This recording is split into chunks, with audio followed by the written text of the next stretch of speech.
你叫咩名啊？我叫馬樂地，幾多歲？今年35歲。結咗婚未啊？我結咗婚。咁想去香港？我好想去香港。好啊，你介紹你自己。好，先生太太你哋好，我叫馬樂地，今年35歲。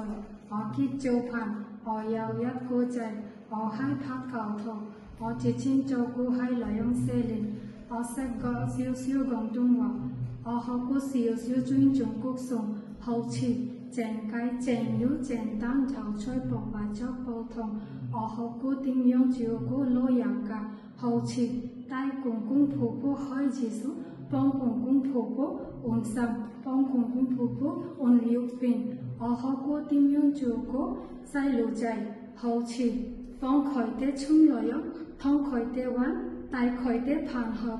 我學過點樣照顧 BB， 餵 BB 飲奶，幫 BB 沖涼浴，幫 BB 換尿片。我中意寵物，我學過點樣照顧兔仔、貓仔、兔米狗。我好想去香港做嘢，因為我想賺到啲錢，我一定會勤力、老實同埋聽話。希望先生太太請我做官，多謝晒喺香港見，拜拜。